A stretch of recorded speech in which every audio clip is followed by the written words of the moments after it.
Hey guys, and welcome back to a brand new video here on the channel. So today we're going to be starting a brand new game. So today Skyrim Special Edition was released for PS4, Xbox One and PC. So basically it's pretty much identical to the original game, but it comes with all 3 DLCs. It now supports mods on consoles, which is really cool, and also the graphics have been turned up quite a lot with some special effects and stuff like that. So I know this game is kind of old technically, but I know thousands of people are going to be picking it up today for the first time, never having played the first original game. So, you know, I thought we should do some guides and some helpful stuff for new players. And yeah, maybe even if you have played it before, some of these things may be useful to you. So today basically we're going to be showing you how to get the best start to your Skyrim adventure, at least until we get to like Riverwood and do a few things there, just to get you guys started with a decent start so you can pick up a few things and learn along the way. So in this video we are going to be showing you a few secret things at the start that will really get you off to a good start to your adventure. We're going to be showing you how to get your first companion. We're going to be showing you a few secret things at the start of the game. We're going to be showing you how to get a few weapons that you probably missed, a few treasures, and a few neat tips and tricks in general. So for the first area, the tutorial area, when you're in like the dungeon place, there's not really much you can do. Just pick up as many things as possible to then sell them, even if you don't want them. There are 1 or 2 things you can miss, but nothing too important. So yeah, like I said, just pick everything up that has a fairly high value, say 30 or higher, something like that. Unless you don't feel it's weight up too much, we'll be selling them as soon as we get to Riverwood anyway. So yeah, once we do get outside, out to our grand adventure, they will tell us to go to Riverwood. But you know, before we do that, we want to do a few different things, because there are a few things you can miss before getting to Riverwood, even though you obviously can come back and explore a bit later on. But you know, these things are really good to get you off to a good start and maybe get a bit of an advantage over the game. So the first thing we want to do is, instead of following him to Riverwood along the path, we want to take a left here, kind of where this trunk is, covered by mushrooms, and down here just underneath us will be a little camp. So what we want to do is, with whatever weapon you're going with, one-handed, bow and arrow, whatever, what we want to do is take all 3 of these guys out. Make sure you loot them. If you do shoot them with bow and arrow, make sure you get your arrows back from their corpse, and make sure you loot all 3 of them, because one of them is going to have our first treasure map. And technically, without the treasure maps, the treasure on the treasure maps you cannot actually find. They're kind of like, they don't actually exist in this game unless you actually have the treasure map, or at least looked at the treasure map. So make sure you loot all 3 bodies, because one of them's going to have the first treasure map of the game, and we're going to be getting that treasure very soon, once we get to Riverwood. Also, in one of the tents you can find our first spell book. So spell books, you read them, and depending on what the book is, you will level up a certain stat. In this case it's the one-handed, so if you're going to make a class with one-handed weapon, this is very good because it will level the one-handed weapon out. Also in another tent over here we get some black robes, which is enchanted, so yeah, we can sell them. Also the book is actually worth 50, so you may as well pick that up because it doesn't really weigh anything, because we can sell that a bit later on also. So we're pretty much done here, just scavenge around. I think there's a bag of gold around there on one of the trunks, something like that. Anyway, now we're going to continue down the hill until we get to this road. On this road, instead of taking a right, we want to take a left and take this path up here in between these trees. And here we're going to come to a shrine. So there's pretty much a shrine of one of the gods here in Skyrim. Everybody's been murdered by a Thalmor soldier, which his body's over here near the edge, because the Thalmors are pretty much against all this god crap. And though you can loot everybody around here and you can get blessed by the god and all that, the coolest thing is that if we go to the Thalmor's body, he will always have a random enchanted armor piece or a weapon. It's always random, depending. You can get really lucky, you can get unlucky, but whatever way, even if you're not going to use it, you can normally sell these for a lot of gold. And also the Thalmor set looks really cool, though it doesn't really give you much armor on that. But you know, if you're wearing light armor anyway, you may as well use it. It looks really cool, one of the cooler sets in the game actually. Anyway, we're going to get back on track now, and we are going to continue along the path towards Riverwood.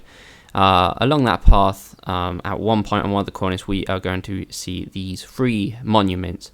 So basically these are 3 of the most important ones in the game.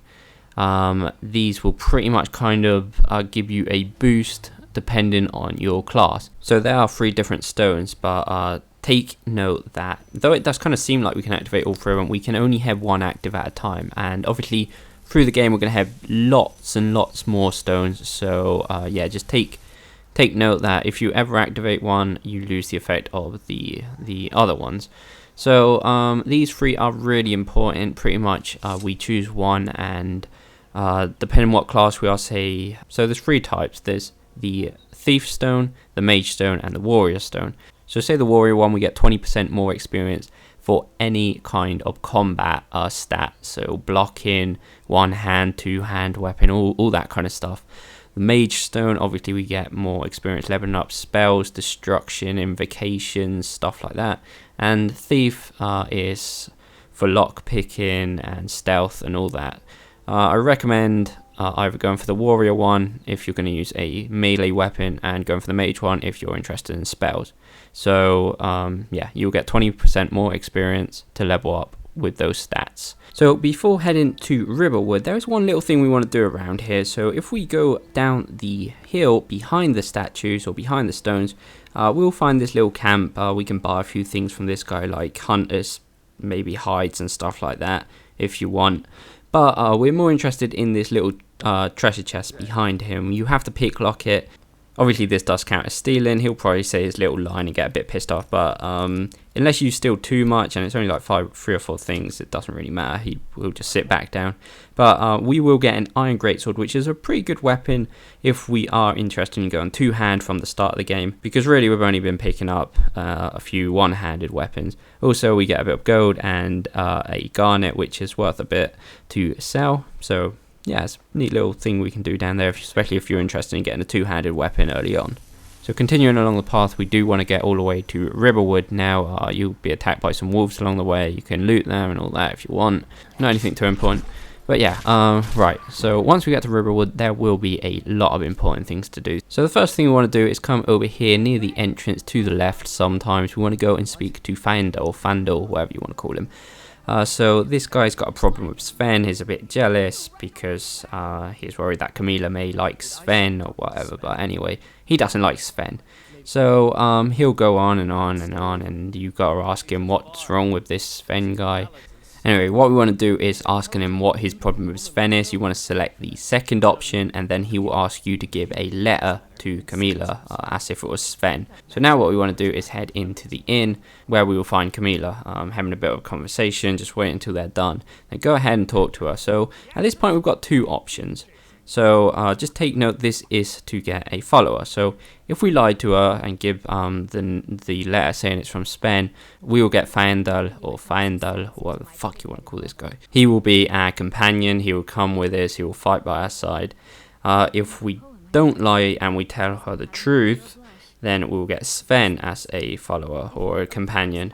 I recommend going for the lie option because Sven is slightly weaker and he doesn't level up as much with us as a companion, and Fandor is a lot better of a companion. So go ahead, lie to her, give her the letter saying it's from Sven, then come back, talk to Fandor, and just let him know what's going on, and he will then come with you if you ask him to. And apart from having a companion now, we can actually do a bit of a trick with him. So with this guy we can level up our archery 5 times at most. So before doing this, at the first time it's like 260 gold, so go and sell a few things either to the blacksmith or in the shop or whatever. Just a load of these items you've been picking up, sub the enchanted ones if you don't want them, say, just until we've got enough to do this. So, and even if you're not worried about archery, you should probably just do it anyway because you're not actually going to lose any gold. So there's an option with our follower or with our companion, that is trade, and basically we can swap items. So everything that's mine I can give it to him, but everything that's his I can have. So that means if we're paying him 260 gold to level our archery up, it's his 260 gold, so we can just have it back again and then just keep paying him and keep getting our gold back. So you can level up all 5 times archery for completely free, pretty much, as long as it's our companion. So that's a neat little trick there, especially if you are going with a bow and arrow. You should level up 5 times and you have a pretty good advantage here over the game. So anyway, we've got our first companion, and there's actually one more important thing we want to do before we leave Riverwood, though this is kind of to do with the main story, or not completely, but the NPC we're going to be talking about is to do with the main story, but there is something pretty interesting we can do with her. So just follow the pointer on the map and we will find Girder. So this is who we have to talk to continue the actual quest. But what you can do is you can ask her if she has any supplies we could take.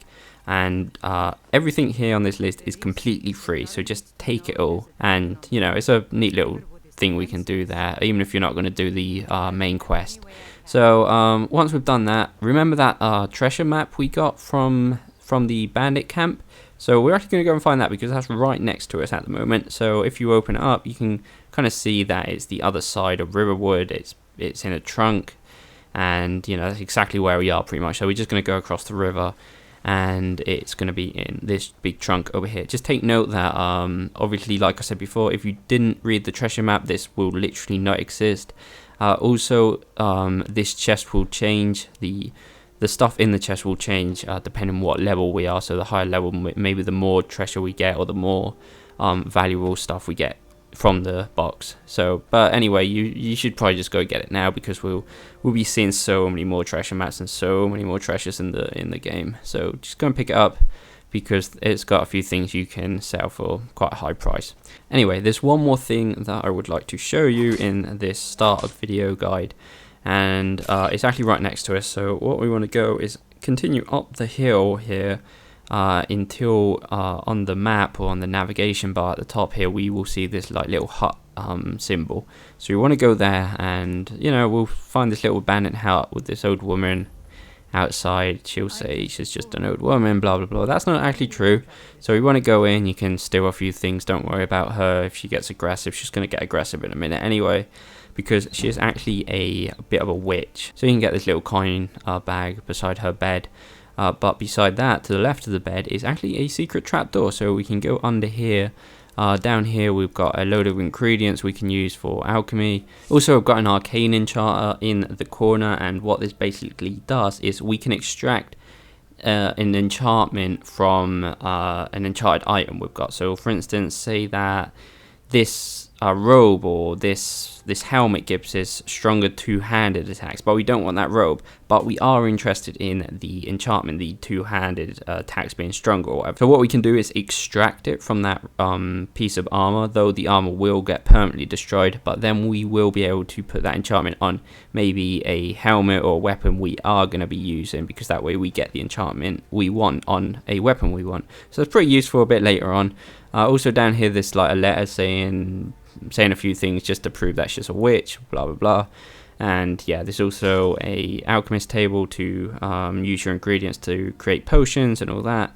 But yeah, so we want to head back out anyway, because she is now going to be hostile, because we know her little secret. That's why I said don't worry if she catches you stealing or whatever, because we're going to be killing her anyway. So it's a pretty easy battle. Just go ahead, whack her a few times, and yeah, she will fall to the ground. She hasn't really got anything interesting in her. Yeah, you can take it if you want. I mean, the potion of minor magic is value 20, and it doesn't really weigh much, I guess, if you want to sell it. And yeah, technically we could keep her house as our own if we want. It's got a bed in it, and you know, it's got a few cupboards we can keep our stuff in. And yeah, it's kind of, you can kind of count it as your house if you want it. It's a little abandoned little building. Nobody's going to be using it anyway, so this could be our first little base. So this has been a video about how to get one of the best possible starts here on Skyrim Special Edition, Skyrim, whatever Skyrim, because I know there's a lot of people that have obviously played the old Skyrim. But yeah guys, for those new players, and even for those maybe have played it in the past but don't really remember that well, hopefully this has been helpful. We'll be doing a few more videos on Skyrim. But yeah, if this has been helpful, please go like and subscribe. Remember, you can follow me on Twitter. You can support the channel more directly on Patreon, which is much appreciated. And we'll see you next time, guys.